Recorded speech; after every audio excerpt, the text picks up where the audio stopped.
What's going on, everybody? I'm Noah from PhoneDog.com, and this is the Sony Ericsson Xperia X1, the X1A, the US North American version. We did an unboxing video on this one before, and I've been using the phone for a little while. I wanted to give you kind of a quick review after using it for a while, and in a word, I have to say I'm kind of disappointed with the X1. And some of that honestly has to do with the fact that as of right now, it's only available unlocked in the US, and it's got an $800 price tag, which is pretty hefty. Sony's marketing it as a luxury device, and the form factor is quite nice. It's made out of, it's got a metal body, it's got a nice heft to it, it's got a large display, 3.2 megapixel camera with touch focus, which is kind of nice, and then this arc slider with the metal keyboard. The arc slider is actually kind of nice, provides kind of a subtle angle when you're typing on the device. It's also got a combination of touchpad or touch screen with stylus, as well as an optical mouse, as well as a D-pad.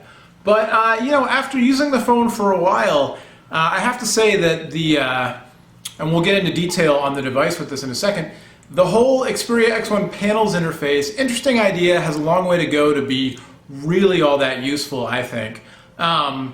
And also, the device, it's a Windows mobile device. There's not really a lot of innovation except for the panels, which is, again, I think kind of more potential than actually realized right now.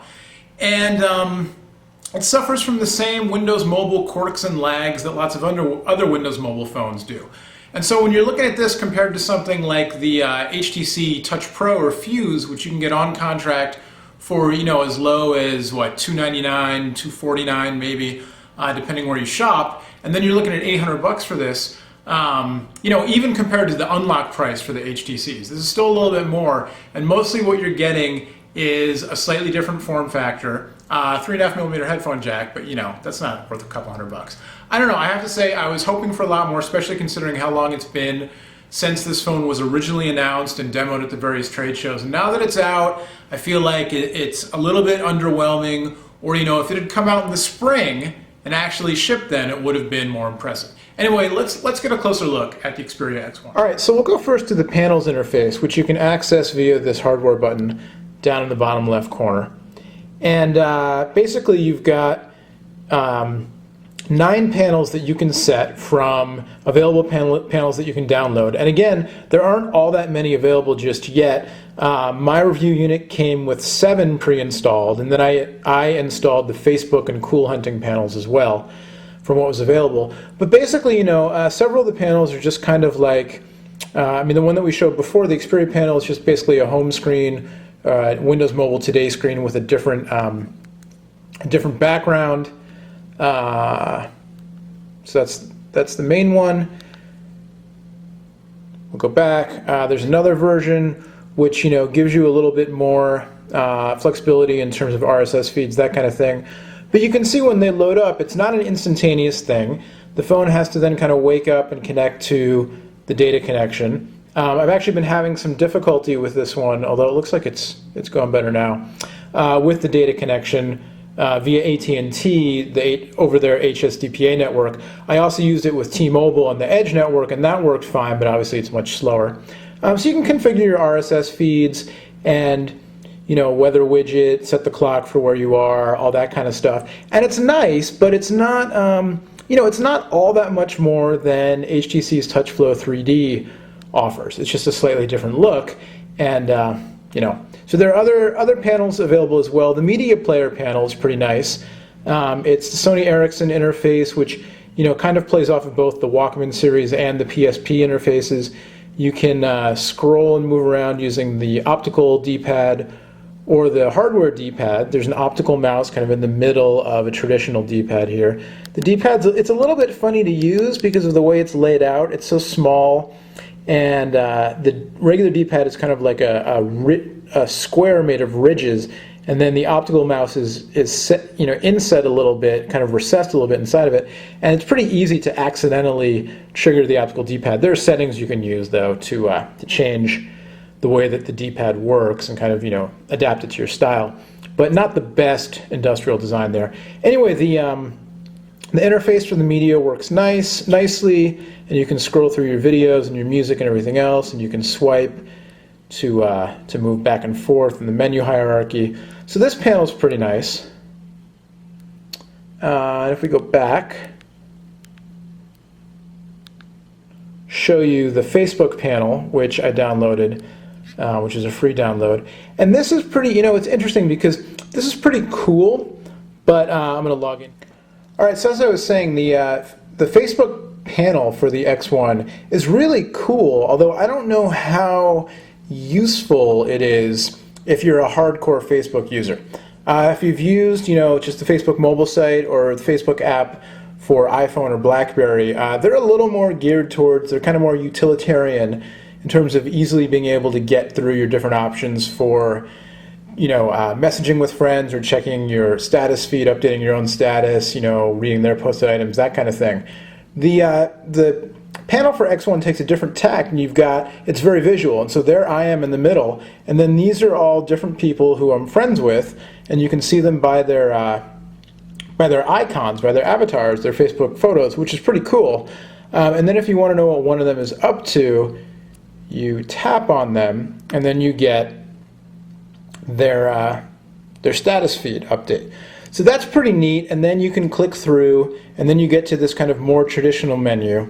And again, it's a different take, and it's kind of cool, but there aren't that many panels around, and it's a little bit slow, to load up. Part of that's dependent on network speed, obviously, but you can see, I'm waiting here for my Facebook stuff to load.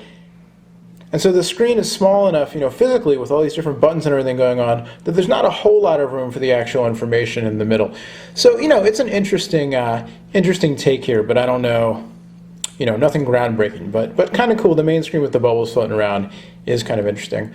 We'll go back to the panel interface now, and you can see, there's definitely a little bit of a hardware lag when you're switching, or software lag rather, when you're switching from panel to panel, application to application, that kind of thing. Here's the 3D fish panel, which again, nothing necessarily to write home about. It's cute, but and so beyond that, it's basically a Windows mobile phone.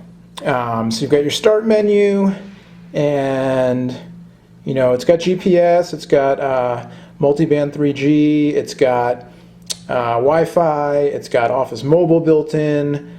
The media player is good, 3.5mm headphone jack on the top. I'll show you Opera on it. But again, for what it is and when it finally came out and what it costs especially, you're really paying, I think, more for the premium than for the usability of the device, the premium of the styling and this new Xperia brand name. And it's kind of too bad for Sony Ericsson, I think, that the phone finally came out when the economy took the hit that it did. The keyboard works pretty well, because I don't know how many people are going to be up for spending $800 on an unlocked phone in the U.S. market, is what I was trying to say.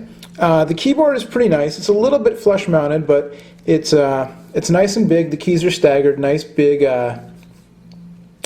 space bar, and the keys, I don't know if you can see this on camera, but the keys all have kind of a diagonal raised ridge on them, so there's good tactile feedback. It's easy to kind of get around on the keys without looking if you're a touch thumb typist.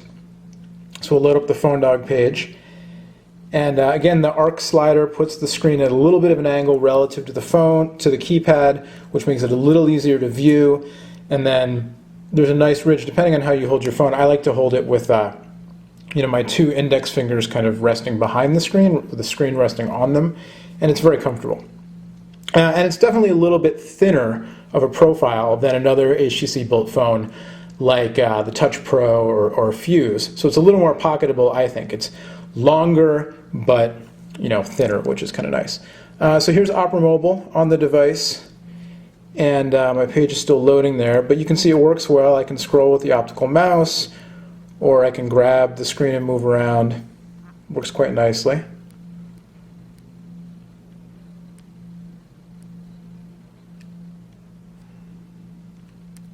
Double tap to zoom in.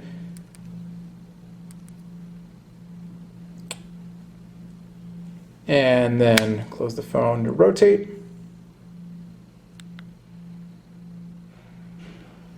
And we'll fire up Google Maps.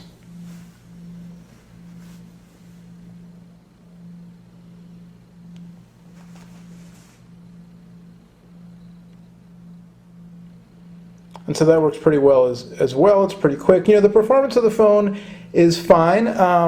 Again, kind of the standard Windows Mobile lags, although Google Maps is pretty zippy. And I can... Zooming works well. That's where we are, Phone Dog West, downtown Berkeley. Go to Pictures and Videos.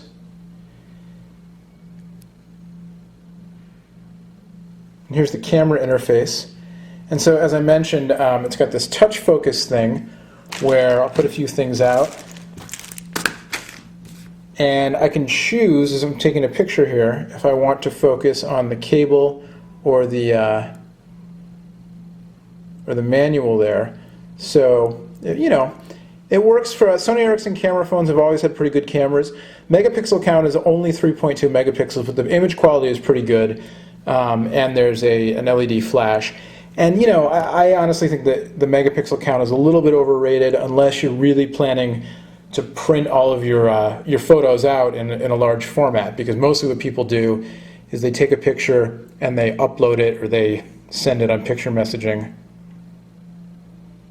or email, and people aren't, you know, generally speaking, people aren't really printing a lot of, well, I don't know, maybe you are, but I think people get all caught up in the megapixel count and don't think about the image quality as well. So you've got your options. You can send your message off in an email, or you can send it off in a picture message. You can get your information about the phone, about your photo. You can save the save stuff on the phone itself in internal memory, or you can save using you can insert a micro SD memory card into the phone. I'll get the back panel off here. And you can see the micro SD card slot. Nice to see Sony moving away from their proprietary memory stick format to the standard micro SD based memory. The back panel, as you can see, just kind of snaps on and off. It's pretty easy to get on and off, even though I'm kind of struggling with it now. There we go. You know, the brush metal is nice. The form factor is pretty nice. The panels thing, I think, you know, like I said, at this point, we have to see how many people develop for it and what comes of it. You know, and it's got these little flick through animations and stuff. But again, I think I think the phone itself is a nice Windows Mobile device, and the form factor is pretty nice. I prefer this, like I said, to the Touch Pro and Fuse because it's a little longer and thinner. So you've got, you know, a little bit bigger screen, a little bit more pocketable, and the nice big keypad. And obviously the 3.5mm headphone jack is nice.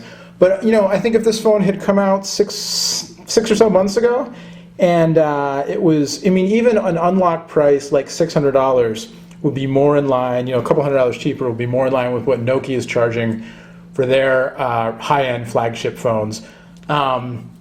So, you know, I'd also would have liked to have seen a little bit more in terms of the panels, but when you get underneath it, the music player interface is nice, the camera's nice.